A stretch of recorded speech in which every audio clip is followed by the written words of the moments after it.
Hola, ¿cómo están? Bienvenidos a la Hora Liberal, nuevamente esta semana con Ignacio Briones y un invitado que vuelve a Chile después de un año sabático. Vuelve el perro arrepentido. Sí, pues después de un año sabático de estudio, de reflexión, de recuperar tiempo en familia. Juan Francisco Gali, ex subsecretario Interior, ex subsecretario de Fuerzas Armadas, ex asesor en el Ministerio del Interior, ex asesor en el Ministerio. ¿Cuántos cargos? Ex amigo, no. ¿Cómo estás, Juan Francisco? Muy bien, muchas gracias por la invitación. Bienvenido a Chile. Popularmente Gracias. conocido como Gali. Y Efectivamente. queridamente conocido, por todo lo que tenemos cariño, el Gali. Es más fácil, ¿ah? El Gali. Alguna vez me preguntaron si me llamaba Galiberto en realidad. ¿Ah? Sí, árbitro además, árbitro. Árbitro de fútbol. Casi profesional. Tú En retiro. alguna vez me contaste que le arbitraste a Gary Medel, Sí. al Mago Valdivia, Mira, a Pinilla. A Gary Medel los expulsé en un partido y además me costó. Hay que tener qué valor miedo, para qué eso. miedo. Hay que No, tener- sí. Y me costó el ascenso porque estaba en sub-17 y los mejores árbitros ascienden a sub-19. ¿Y hasta qué nivel llegaste en el arbitraje? Sub-19. Sub-19. ¿Y esa es la previa para pasar al profesionalismo? Sí, yo fui cuarto árbitro en primera división. O sea, en esa época, el árbitro sub-19 Era cuarto árbitro. iba de cuarto en los partidos de primera división. En primera división. Claro. Y ese básicamente ya, ¿qué? Planilla, registros, los Bueno, cambios. En primer lugar, tenéis la responsabilidad de que tú entras en caso de que se lesione el árbitro. Pero. ¿Y te tocó entrar alguna vez? No. Era ya árbitro saquero, ¿no? Además, jamás. ¿Pero qué escuela? ¿La que dejaba jugar? Sí, más de Chandía. A los Chandías. Chandías, sí. O a lo Castrilli, ¿no? Tarjetero, duro. No, más dialogante y todo. Ahora es mucho más difícil eso sí ahora, y sobre todo viendo Por las todo cámaras, el ¿no? mundial o el rugby, o en que ya los árbitros le explican al público sus decisiones, es mucho más difícil porque ese diálogo con los jugadores muchas veces no tan No es muy prístino. no tan pacífico. Ahora, bueno, eso del rugby que el árbitro explica la decisión. Es brutal, sí. No, y la disciplina a los jugadores porque los expulsa, los amonesta y no alega, no se le vienen No, encima nada. como en el fútbol. Po. Ahora, pero porque cuesta mucho ganar los metros y cualquier reclamo son 10 metros más en tu contra, entonces. Es verdad. Ya, bueno, pero de regreso en Chile, después de un sabático, donde estuviste en Alemania, Estuve en Alemania haciendo un máster en defensa, en seguridad y defensa. Seguridad internacional, sí. Oye, eso que interesante, y te tocó además con toda la guerra a Ucrania. Sí, O más bien la invasión, no la guerra, la invasión rusa a Ucrania. O sea, una coyuntura muy interesante porque toda Europa se volcó a mirar además lo que estaba ocurriendo en la frontera este de Europa frente a una amenaza que en teoría ya no existía como era la amenaza rusa. Y además con mucha remembranza de las guerras europeas que un poco la Unión Europea había dado por totalmente superado en una guerra en Europa. Y además, pensando en defensa, ¿no es cierto? Había mucha discusión respecto del que la guerra de tanques, la guerra de infantería, de invasión Ya no era, territorial, La guerra ya no convencional. ya no existía. Era ya- puro algoritmo y drones. con Exactamente. suerte. Y eso no es verdad. Y golpes a los gobiernos que pudieran ser autoritarios, por ejemplo, para desbancarlo. Bueno, eso no resultó ser verdad. Y seguimos en una guerra que lleva ¿cuánto tiempo? Oye, y una pregunta, ¿y cómo se ve desde afuera en general el estado de la democracia, en sentido más amplio, no esta idea de que estamos en un periodo de democracia liberal, de más de una década de retroceso? ¿Se ve tan así? ¿Es tan real, es tan profunda esa preocupación por el estado de la democracia en este momento? Mucho. O sea, yo te diría, de todos los diagnósticos de las amenazas para la seguridad, distintas de la guerra propiamente tal, todos tienen en sus supuestos o en sus facilitadores este retroceso democrático en el mundo, digamos. O sea, la falta de valoración de la ciudadanía por los valores democráticos y también una disputa entre las autocracias, ya sea... ¿Quién es el sheriff, digamos? Exactamente. Y no solo el sheriff, sino que además estas democracias disfrazadas o estos liderazgos disfrazados de La demócratas autocracia, digamos. que terminan en gobiernos que no respetan las reglas, digamos, de la democracia. Claro, el símbolo es, no sé, Turquía, Salvador. Hungría. Hungría con Víctor O sea, Orbán. los europeos miran Salvador. mucho eso y además analizan mucho su incapacidad de reaccionar. Obvio. Hungría sigue siendo parte de la Unión Europea, sigue siendo invitado dentro de los foros y por lo tanto hay una especie de contradicción, podríamos decir, en que ellos no saben cómo administrar estos liderazgos que no respetan las reglas, pero que formalmente son parte del grupo. Se sientan a la mesa, por lo menos. Por supuesto. Oye, habrá que recordar que Juan Francisco, a nuestros auditores, que experto en temas de delincuencia, seguridad, junto con Gonzalo Blume, ministro del Interior, ex secretario del Interior, así que yo hoy día me voy a quedar callado, porque estos dos saben un montón.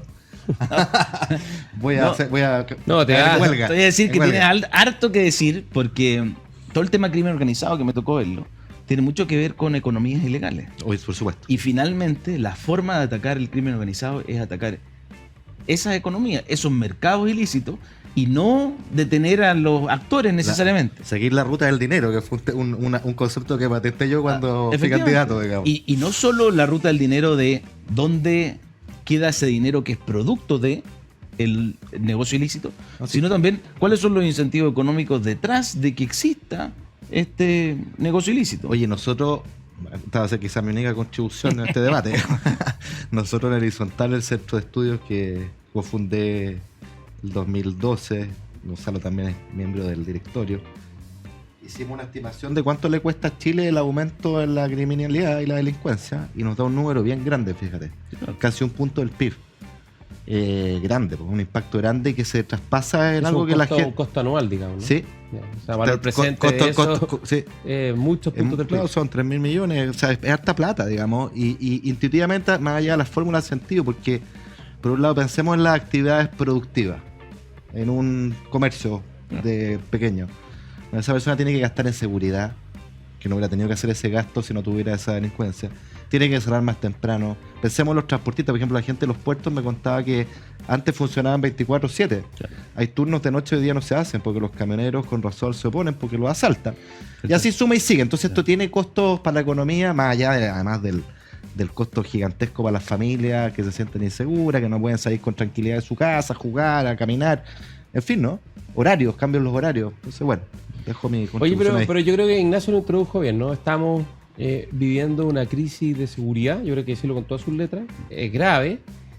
No sé si es terminal, pero la tendencia es muy mala, sobre todo porque, mira, en la semana escuché una charla muy interesante donde estaban Felipe Larraín, el ex ministro de Hacienda, y Óscar Landerreche, ¿no? Ex presidente Codelco, economista muy destacado. Y Óscar Landerreche planteaba algo y con esto te quiero pasar el punto para partir primero con una reflexión inicial sobre dónde estamos en materia de seguridad pública. Óscar Landerreche plantea algo que todos los países tienen que tener una cierta propuesta de valor, ¿no? Algo que los distinga en estas economías que son abiertas, ¿no? Que están globalizadas, integradas al mundo. Y Chile, bueno, básicamente su propuesta de valor históricamente fue las reglas del juego, la certidumbre, la seguridad y el Estado de Derecho, ¿no? Y eso parece haberse deteriorado mucho en el último tiempo, en particular después de o a contar de el estallido social, ¿no? Donde muchas cosas se pusieron en duda. Las reglas del juego, las normas constitucionales, la capacidad del Estado para hacer un uso eficaz de la fuerza legítima. El rol de carabinero. Bueno, el rol de carabinero, que en algún minuto la izquierda y quienes gobiernan hoy día, o buena parte de quienes gobiernan, hablan de refundar, ¿no? Entonces, eso era parte de nuestra propuesta de valor. Éramos un país, entre comillas, fome, ¿no? Donde las cosas que pasaban en el resto de América Latina, en Chile, raramente pasaban. Entonces, te quería preguntar, Juan Francisco, ¿cuál es tu visión? Porque tú estuviste como subsecretario Interior, o sea, a cargo del orden público y la seguridad durante casi 3 años, 2 años y medio, si no me equivoco, en un momento donde además fue un tema, hubo un tema crítico, ¿no? Que fue el tema del orden público, producto del vandalismo, producto de la revuelta que se gatilló a contar del 18 de octubre del 2019, pero además tuviste la posibilidad de irte para afuera, estar 1 año afuera, levantando la cabeza, una mirada un poco más amplia y mirándolo en retrospectiva. Entonces te quería pedir una reflexión, un primer balance respecto de cuál es tu visión de dónde estamos. Mira, yo creo que esto ha sido una reflexión larga. Yo te diría 3 son como los elementos de alerta que han cambiado en el último tiempo en Chile. Y que tienen que ver, pero también unos venían de antes del estallido. Tienen que ver con el estallido porque yo creo que se profundizan. Entonces, primero yo te diría, la validación de la violencia como un método de acción o método de transformación social. Y yo creo que eso, en general, y eso es lo que uno esperaba durante el estallido, que hubiera habido una condena transversal, una desaprobación social mayoritaria y casi unánime a la violencia. Y eso no ocurrió. No solo no ocurrió, te hago un paréntesis, sino que se les homenajeaba en el Congreso a la primera línea, digamos. Por eso digo, y además los ejemplos son conocidos, pero ejemplos de justificación, validación de la violencia como método de transformación social, creo que hay infinito, y particularmente de quienes están hoy en el gobierno, particularmente del Frente Amplio y del Partido Comunista. Algunos por nostalgia de los 80, por infinitas razones, pero hubo una cierta validación de la violencia. Y voy a hacer un paréntesis aquí, a raíz del cambio que hemos visto esta semana. Por ejemplo, la ministra del Interior celebra la aplicación de la ley de usurpaciones, pero durante mucho tiempo... Se opusieron. No solo se opusieron a la ley, sino que validaron la usurpación, el método violento, el método ilegal, como una forma de demanda. La vía de los hechos. Exactamente. Y lo hicieron, ojo, no solamente contra un gobierno de centro-derecha. Al primero que llevaron a los tribunales internacionales, a las Cortes Interamericanas de Derechos Humanos, fue al presidente Lago. O sea, lo hacían cuando esa izquierda era izquierda extraparlamentaria y oposición de la izquierda gobernante. También lo hacían en contra de esos gobiernos. ¿Cuándo creen ustedes, cuándo crees tú, Juan Francisco, que esto empezó a cambiar? Porque si uno mira para atrás, efectivamente el estallido fue como un terremoto que produjo una fractura.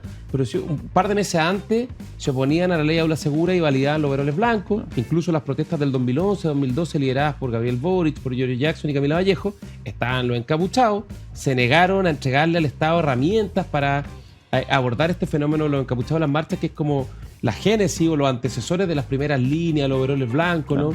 Entonces, me carga esta frase porque está tan manía. ¿Cuándo se jodió este tema en Chile? Mira, yo creo que fue de a poco, y lo que ocurrió es que esas eran opiniones o eran posturas políticas que eran muy minoritarias.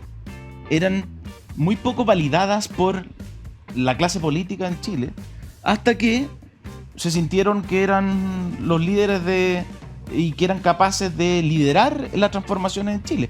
Y eso ocurrió cuando entró el Partido Comunista al Congreso, pero y sobre todo cuando la izquierda democrática le dio un espacio relevante a esta izquierda más radical. Cuando pactan con el Partido Comunista en su momento para hacer gobierno, y cuando el Frente Amplio pasa a ser parte relevante de la coalición de gobierno, no desde ellos, ¿no es cierto?, donde iban a hacer una oposición constructiva o cosas así, pero donde, por ejemplo, a Giorgio Jackson le reservan un espacio garantizado en el Congreso. Entonces yo te diría... Ya, ese es un factor, y tú hablaste de dos factores más. El segundo, la validación no de la violencia, pero la valoración del narco. Mira, un cambio que se la da... valoración social, la narcocultura, ¿no? Exactamente. O sea, cuando ¿Pero qué te refieres con valoración social? ¿Que la gente lo valora? Sí, lo valora. Yo quiero ver después sobre ese punto. Probablemente nosotros no lo vemos, pero cuando el artista más escuchado en Spotify es un artista en cuyos videos se consume tusi. Marcianeque, ¿no? Sí. En cuyos videos se exhiben armas de fuego. En cuyos videos se hace alarde de una cultura que ya es deseable en términos de socialmente. Es conflictivo porque parte del control no es solamente la ley y las instituciones a cargo del orden público. El autocontrol de las personas. Es el control social. Claro. Es que ciertas algo conductas... de eso hablamos la semana pasada. O sea, ¿cuál es la responsabilidad de la sociedad? Sí, ciertas conductas son definidas como antisociales y, en el peor de los casos, definidas como delitos por la sociedad. Pero si la sociedad las valora en vez de condenarlas, bueno, tenemos un problema peor, ¿no es cierto? Y eso es lo que uno ve en esta narcocultura, donde muchas veces las expectativas o las esperanzas de cierta parte de la población están puestas en este tipo de actividades, en la movilidad social, está dada ya no por el esfuerzo y el trabajo, sino que en el atajo, por una actividad como esta. Bueno, esto pasó en México. En México sí. Es muy fuerte. Entonces, ese es el segundo factor de alerta. El narco corrido. Claro. Ya, ¿y el tercero? Y el tercero es algo que es un fenómeno más bien global, diría yo, que también me tocó discutirlo harto en Alemania, que es la pérdida de poder de las instituciones del Estado. Y agrégale la poca capacidad de coordinación, de adaptarse a las circunstancias. Eso es parte de la pérdida de poder. La inteligencia. Pero no solo. O sea, Moisés Naim, ¿no es cierto? Cuando te dice el fin del poder, no es solo por el hecho de que sean estructuras más pesadas, sino que además hoy día, ¿cuál era el principal valor del Estado? La información. Hoy día la información está disponible. Y probablemente empresas como Google, Apple o Amazon tienen mucho mejor información y son mucho más capaces de analizarla y estructurarla de una manera que sea útil para sus fines que el Estado con su información. Nosotros fuimos testigos presenciales de eso. Muchas veces nos costaba coordinarnos y muchas veces esa coordinación tiene una serie de obstáculos que hace que el Estado sea incapaz de usar la información que posee. Y más aún, además, toda la estructura post, digamos, Segunda Guerra, diría yo, está hecha desde la teoría liberal del Estado como principal amenaza. Y yo te diría que eso habría que al menos discutirlo hoy día, porque las amenazas para los ciudadanos hoy día son múltiples. Ya no digamos que el Estado no es una amenaza, pero al menos una amenaza equivalente o incluso menor que otra. Te voy a poner un ejemplo. Claro, puede haber otro grande hermano, digamos. Sí, gran hermano, sí. Digamos. Desde Y ya además, los que manejan los datos. Hermanos sujetos gran hermanos que no están sujetos a muchísimo menos restricciones que el Estado. Así es. ¿Ah? O por ejemplo, tu capacidad de amenaza. ¿A qué le teme más una persona que comete una inconducta? ¿A una funa o a una querella del Ministerio del Interior? ¿Qué es más efectivo en términos de amenaza? Sergio Mico, por ejemplo, no temía que se querellaran en contra de él. Incluso creo que tiene una querella por parte de personales del Partido Comunista. Pero que lo funen en redes sociales, que no pueda ir a dar una clase a una universidad pública en Chile. Porque lo funan, esa funa puede causar serio daño a las personas. Y no estoy hablando de una persona poderosa. Imagínate para un ciudadano común, Claro. que es funado. ¿A qué le teme más una persona acusada de un delito? ¿Que lo linchen en la calle como consecuencia de que lo funen en redes sociales? ¿O que, producto de un proceso reglado, sujeto a garantía, termine condenado? La condena va a llegar cuando ya la sociedad lo haya condenado. Y lento, claro. Oye, tenemos que ir a una pausa a volver sobre este tema. Yo quiero dejar planteado un tema. Ya dejarlo planteado ante la pausa. Ya, porque lo deslizaste y yo creo que es súper importante. Que es cómo responsabilizamos también a nosotros los ciudadanos de cuestiones que en su minuto pueden parecer atractivas, pero que tienen consecuencias en la delincuencia que hoy día nos quejamos. Por ejemplo, la validación de la violencia. Lo dejo ahí y lo retomamos. Ya, vamos a la pausa y volvemos a la hora liberal con Juan Francisco Gali. Agricultura TV.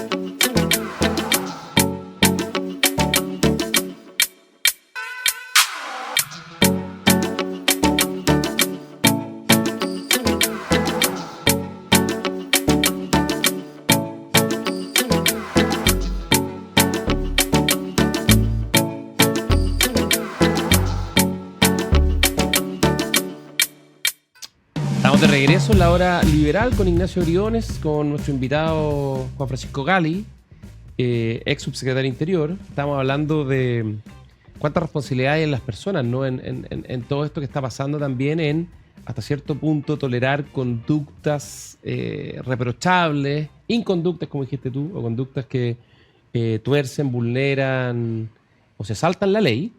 Y es una buena pregunta porque hasta cierto punto tengo la impresión de que hace ya varios años en general nos gusta echarle la culpa al empedrado, que es un problema al Estado, que es un problema a los empresarios, que es bueno, ¿y qué hace cada uno para enfrentar estas situaciones, ¿no?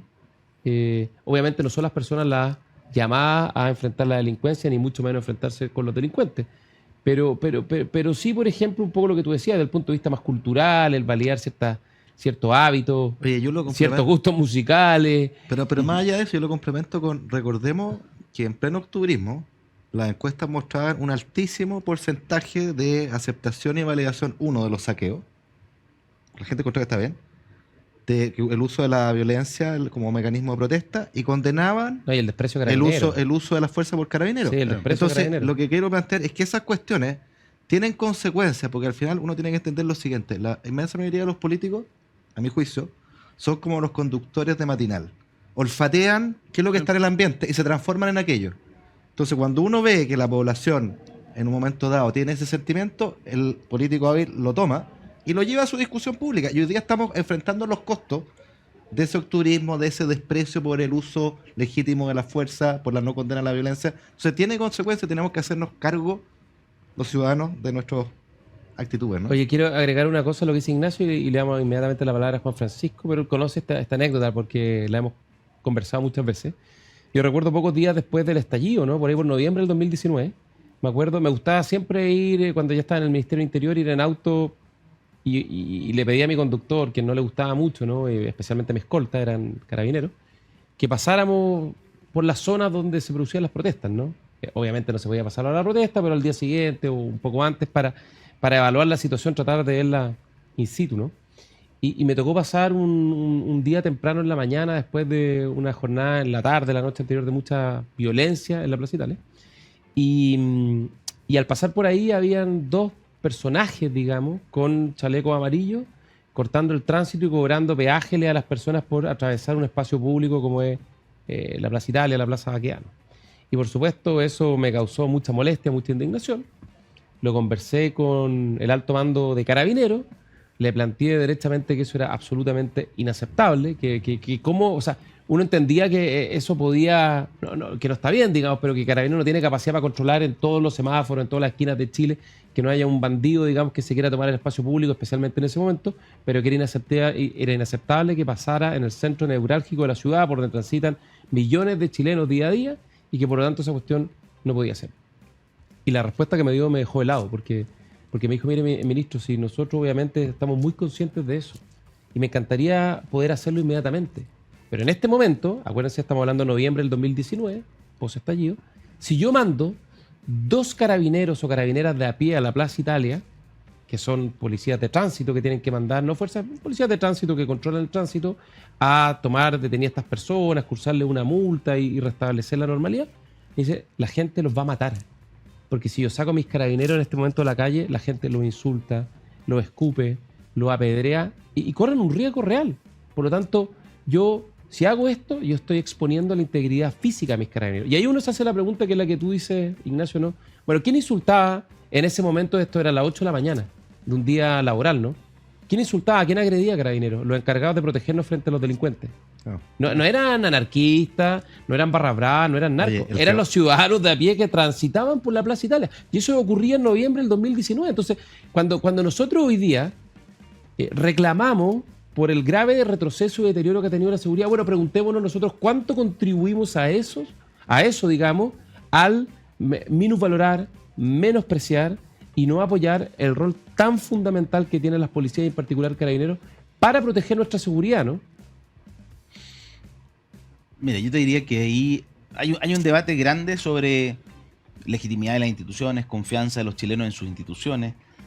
Incluso en términos de percepción, lo que estamos viendo, por ejemplo, el desacople entre percepción de seguridad y la victimización, percepción de la corrupción y corrupción real.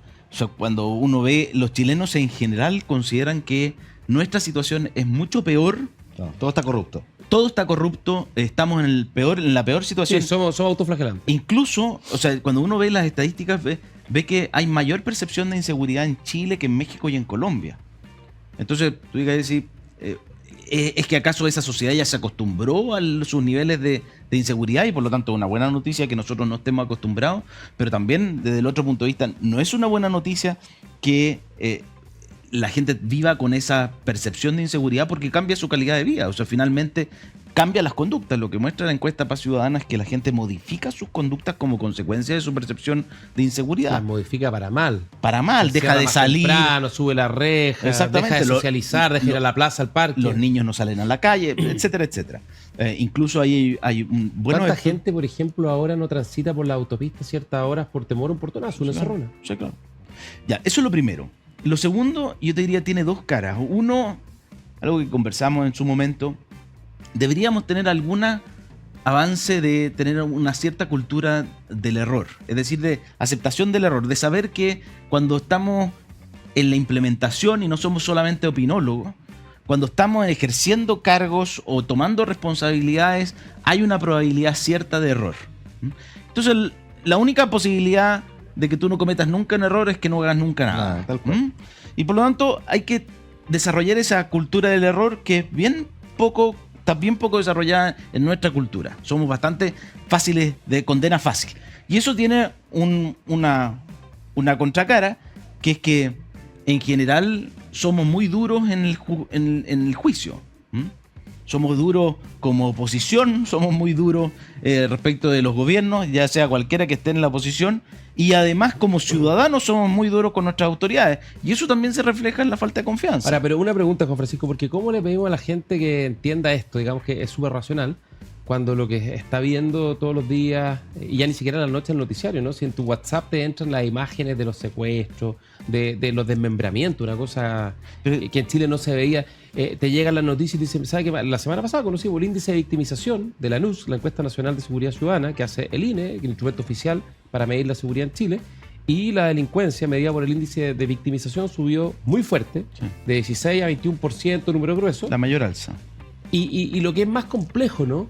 Que es que la percepción de inseguridad, el alto temor a la delincuencia, o la percepción de inseguridad, más bien, o los que piensan que la seguridad en Chile está retrocediendo, 90%. Eso, en la historia, esta encuesta que tiene, no sé, 2 décadas o más, nunca había llegado a un nivel tan alto como este 90%. Entonces, la realidad objetiva, mala.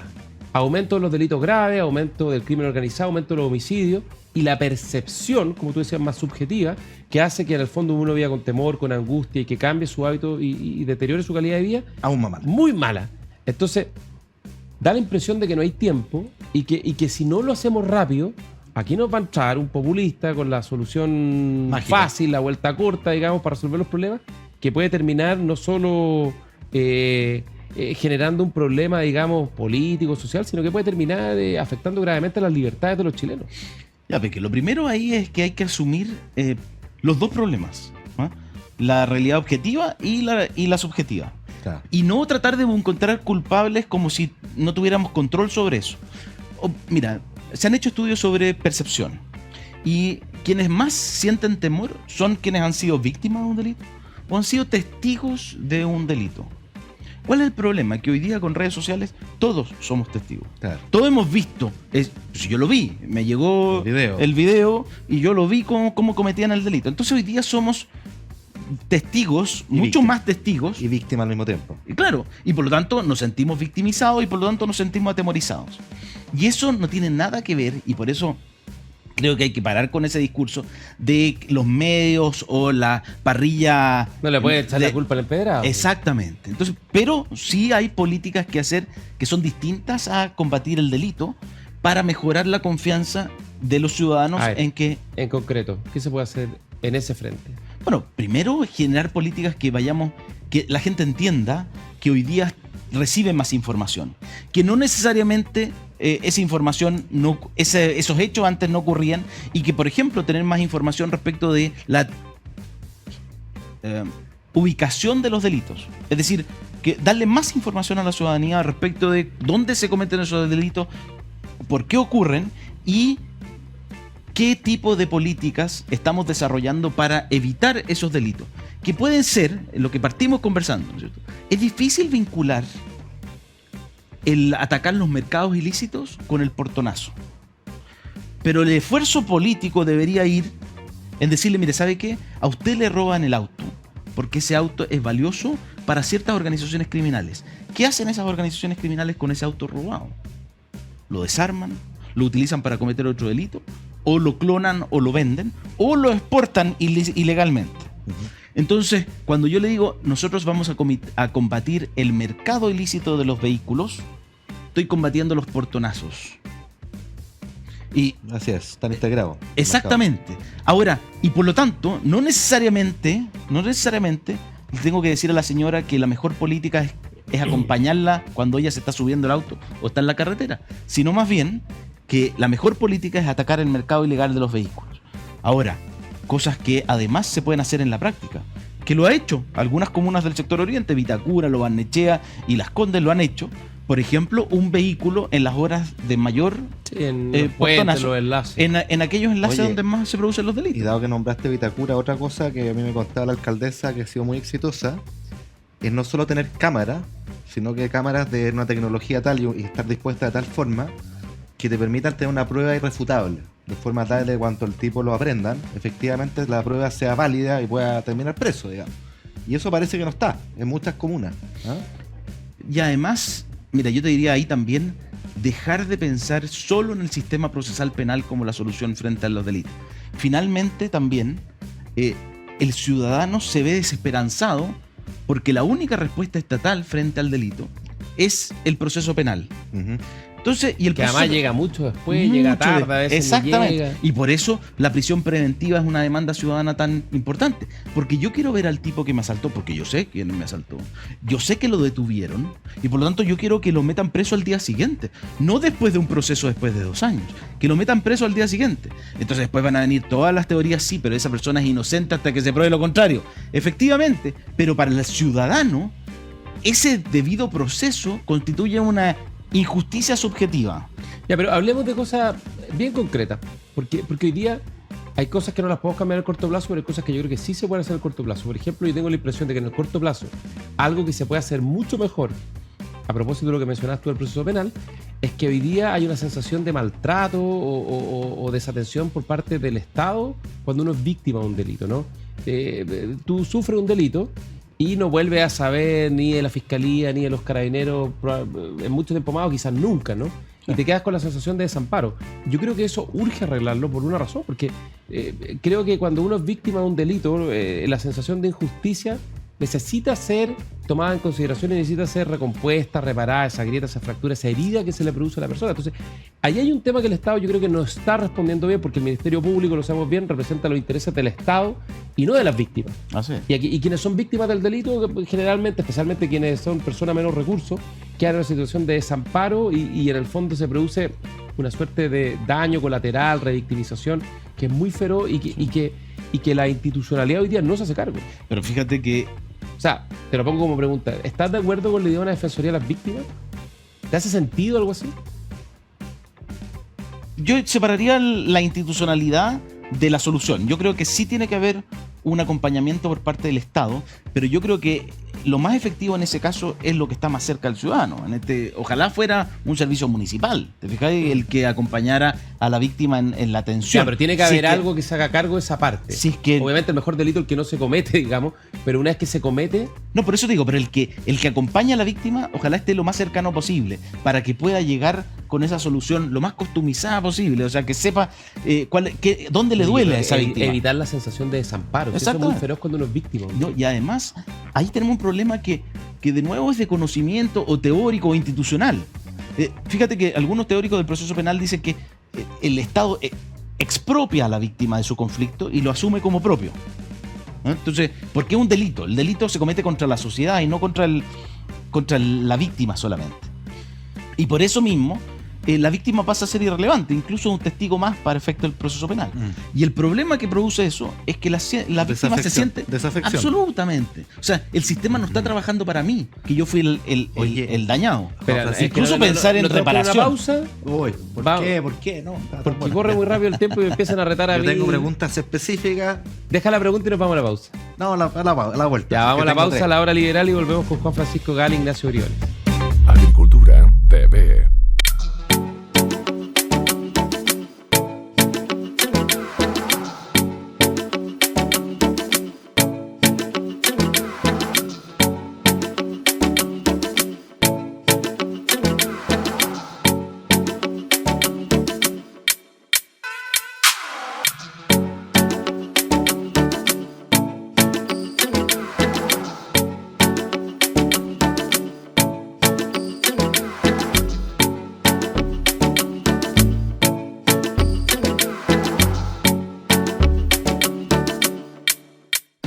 Estamos de regreso en la hora liberal. Ignacio Briones se quedó con la pregunta en la punta de la lengua, así que ahora haz tu pregunta. Yo dije que no iba a hablar, pero es imposible no hablar con Juan Francisco. No, primero una reflexión. Este programa se llama La Hora Liberal. Nosotros defendemos la libertad y habrá que decir que si el Estado no es capaz de garantizar la libertad más básica, ¿no? Que es proteger tu propiedad, tu integridad física, el poder transitar libremente, se deprecia el resto de las libertades. Por eso que es tan importante, para defender la democracia, poner mano dura dentro del Estado de Derecho, dentro de la institucionalidad respecto a este tema, porque si no, se deprecia el resto, y por eso que vemos en la encuesta que las personas están dispuestas a aceptar pérdidas de libertades con tal de que lo solucione este primer problema básico de libertad.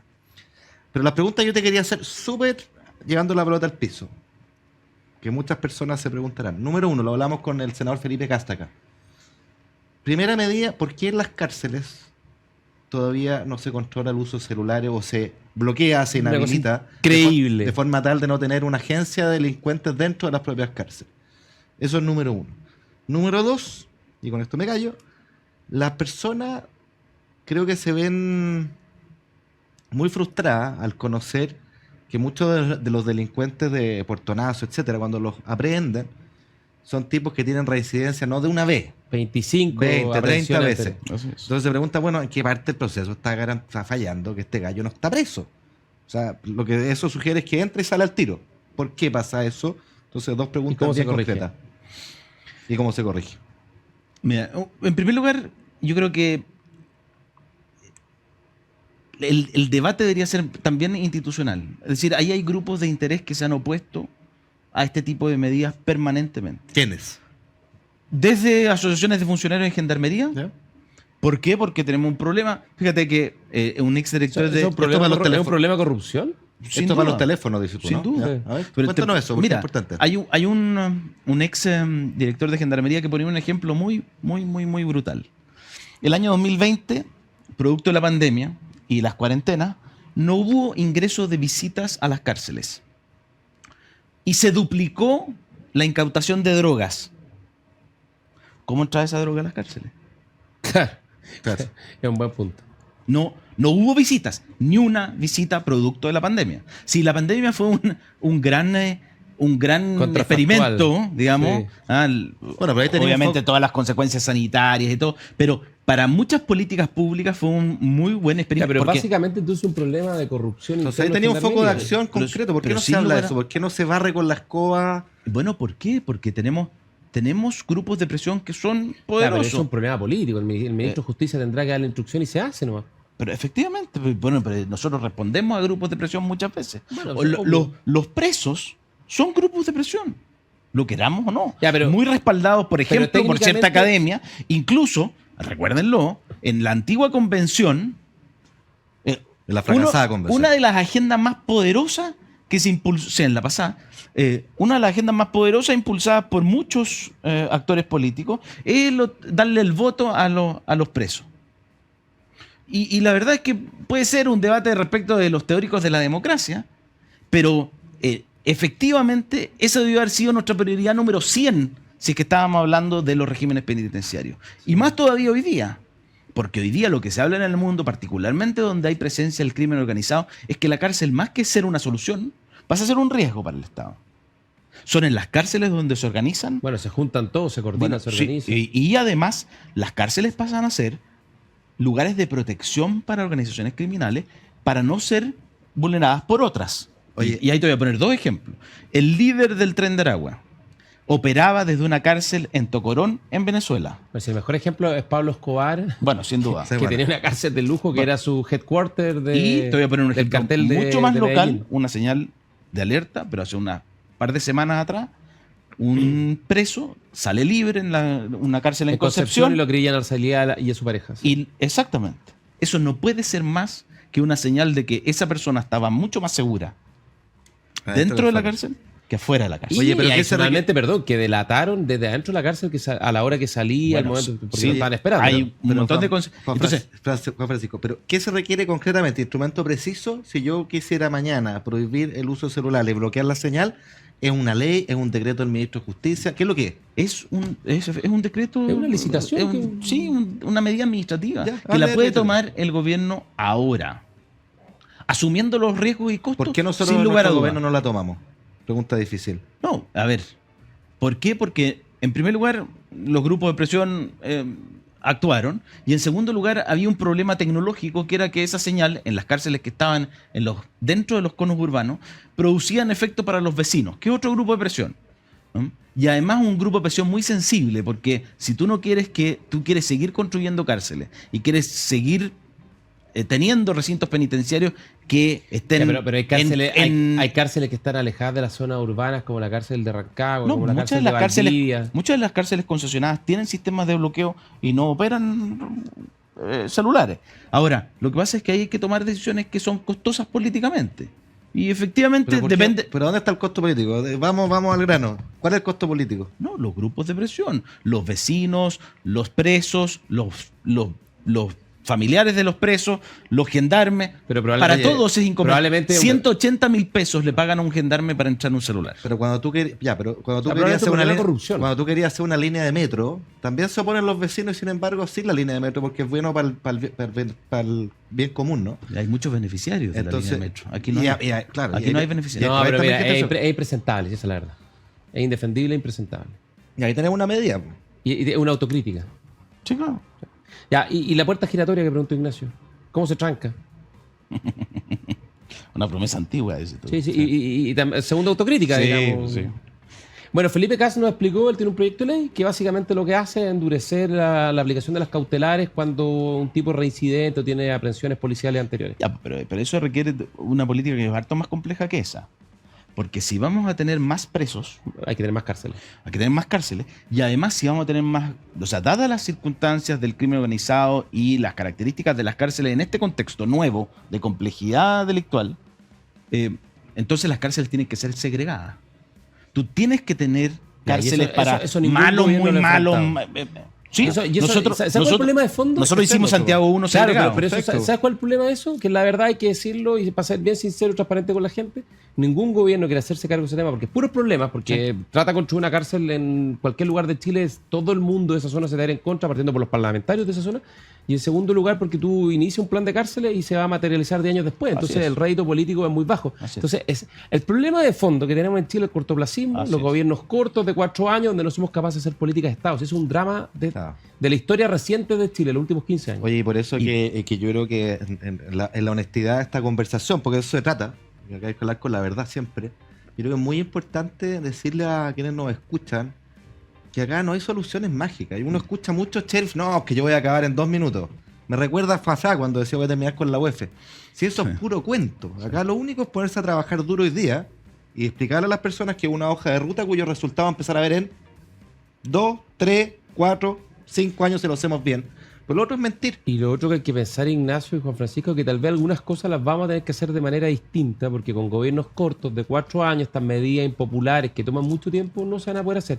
Oye, antes que nos pille el tiempo, nos quedan 5 minutos y un tema que es ineludible con Juan Francisco, porque fue muy actor protagónico en este tema, el tema migratorio. Entonces, lo primero que te quería preguntar es, ¿qué sientes tú cuando hoy día ves que el gobierno está aplicando básicamente lo mismo que renegó y que se opuso e incluso lo llevó al Tribunal Constitucional en materia migratoria? Y lo segundo que te quería plantear es si tú consideras que lo que se ha hecho en Perú, esta idea de dar un plazo para muy corto, ¿no? Para regularizarse a los extranjeros y los que no, bueno, rápidamente decreto express de expulsión. Si es que eso es factible y si es que eso es algo que debiésemos empezar, tipo un control de identidad en las calles, aleatorio, y inmediatamente pescarlo y llevarlo fuera de la frontera, donde sea, a los extranjeros irregulares. A ver, respecto a lo primero, yo creo que la contradicción es total.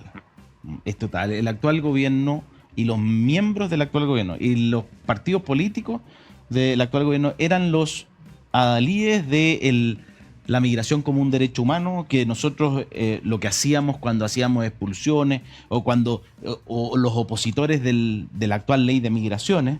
Que a ti te tocó partir como asesor legislativo en el primer gobierno del presidente Piñera, por ahí por el 2012, Sí. y te tocó terminar de aprobarla en el segundo gobierno del presidente Piñera como subsecretario Interior por ahí por el 2020, 21. ¿Y qué te la llevaron al Tribunal Constitucional? La izquierda del Frente Amplio, el Partido Comunista. Sí, claro, piensa en lo siguiente. Nosotros estábamos modernizando una legislación que venía del año 75, 74. 4, sí. Por lo tanto, era muy necesaria. Y ese fue el debate con que partimos el primer gobierno del presidente Piñera. Y por eso se presentó un proyecto de ley finalmente el año 2013. Ese proyecto demoró 7-8 años en su tramitación legislativa, con interrupción durante el gobierno de la presidenta Bachelet porque consideraban que era una mala ley, principalmente porque venía de un gobierno de derecha. ¿Qué pasa? Fíjate que uno de los focos que nosotros pusimos era facilitar el proceso de expulsión en la ley, dado que la migración había cambiado tanto. Si piensa que en Chile el porcentaje de ciudadanos extranjeros era 2%, 3%, sí, y saltamos rápidamente en 5 años, en un periodo desde el 2015, diría yo, al 8%. Pero se cuadruplicó. Fue súper rápido. Muy rápido. Acelerado, muy acelerado. Entonces, la reacción fue lenta, así es, pero uno de los focos tenía que ser dar la señal muy clara de que la migración en Chile tenía que ser segura y regular. Y espacio regular. Y regular. Claro, y regular, y que por lo tanto aquellos que entraran a Chile por la ventana y no entraran por la puerta iban a sufrir las consecuencias. ¿Cuál es la principal consecuencia? Que tú vas a ser expulsado de Chile si es que eres detectado acá. Del todo razonable, ¿no? Como criterio. Obvio. Bastante razonable. Bueno, toda una polémica y toda una oposición de parte del Frente Amplio del Partido Comunista en su momento. Tanto es así, y te voy a poner el ejemplo perfecto, yo lo he dado en otros programas. El proyecto de ley tenía una norma que fue muy discutida por lo demás, que te daba 72 horas para detener a una persona y ponerla arriba de un avión, o en la frontera o en un bus. 72 horas. Si tú no eras capaz de hacerlo en 72 horas y expulsarlo, tenías que liberarlo y después lo podías detener nuevamente por 48 horas para poder expulsarlo. El Frente Amplio y el Partido Comunista recurrieron al Tribunal Constitucional considerando que eso era vulneratorio de derechos humanos, que eso era contrario al debido proceso. ¿Pero cómo? ¿Sí? ¿No, odian al Tribunal Constitucional? ¿Recurrieron? Bueno, sí, fueron al Tribunal Constitucional. Todo esto firmado por Gabriel Boric cuando era diputado. Boric? Sí.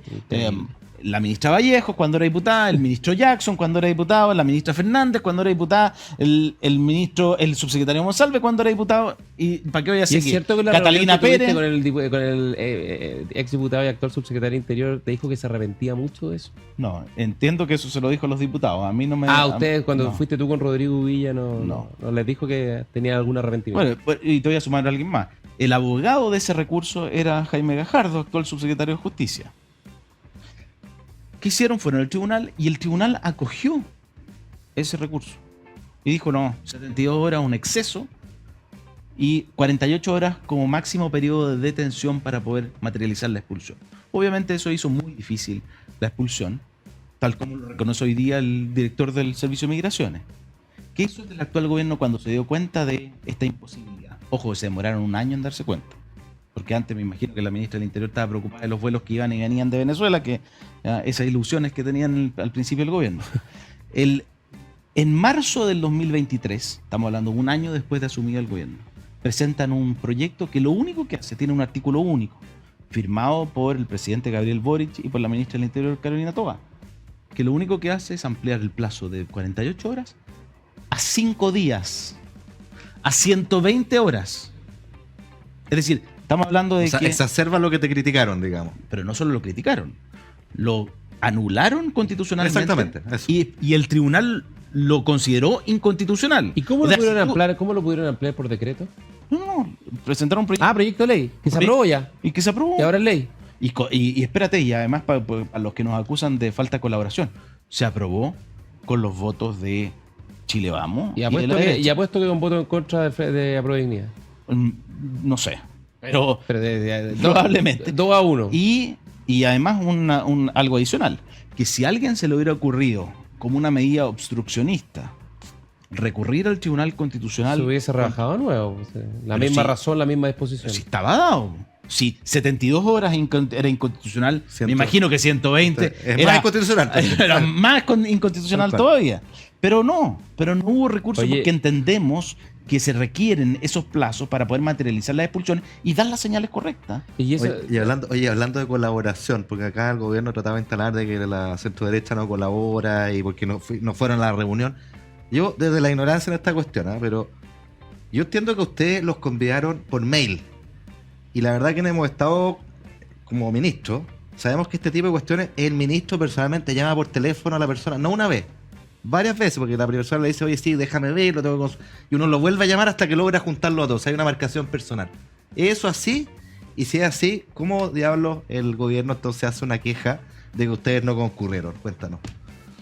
Yo creo que ahí hay una clara, llamémoslo así, descoordinación. Yo no sé si la ministra no estaba al tanto del trabajo que nosotros veníamos haciendo con el subsecretario Monsalve, o si en realidad su voluntad era simplemente que hacer no un punto resultara. político, Sí, que hacer no un punto resultara. político. Fue deshonesta la convocatoria. Y en parte las señales están dadas de la forma en que se hizo. ¿Pero fue por mail, de verdad? ¿Te llegó una invitación a ti? Sí, pero no un mail de la ministra. Ah, ya, ni Fue un siquiera. mail de una funcionaria del Ministerio del Interior que trabaja en el gabinete del subsecretario. Oye, lo esperamos el lunes a las 5. ¿Onda eso? Sí, tenemos lo vamos a ¿Te invitar. guardaban en estacionamiento, boludo? Ya no me dijeron. ¿A ti te invitaron? No. Mish. Entonces, claramente las señales estaban dadas en que lo que querían era mostrarnos a nosotros como falta de colaboración cuando si hubieran hablado Ya, entre oye, ellos. están llamando a la moneda porque están retando y tenemos que cerrar. Oye, raya para la suma, ¿todo esto te da risa o te da rabia? No, mira, risa no me da porque Es frustrante. es frustrante y además yo me he dedicado toda mi vida al servicio público. Y por eso mismo, cuando fuimos convocados, yo creo que fuimos en el mejor de los ánimos para poder, porque sabemos lo complejo que es, particularmente ese ministerio y particularmente en este momento. Sí, bueno, ¿cuánto tiempo se perdió? ¿Cuántos daños se causó? Pero nada, pues habrá que seguir remando para recuperar tiempo y para recuperar sobre todo espacio en la seguridad de las personas, que yo creo que es un tema hoy día probablemente, probablemente, es lejos la principal prioridad. De todas maneras. Juan Francisco, muchas gracias. Ignacio. Gracias, Juan Francisco. El tiempo pasó volando. Demasiado. Nuestro invitado sabemos que era elocuente, locuaz. Así que muchas gracias. Gracias a ustedes. Chao. Nos vemos.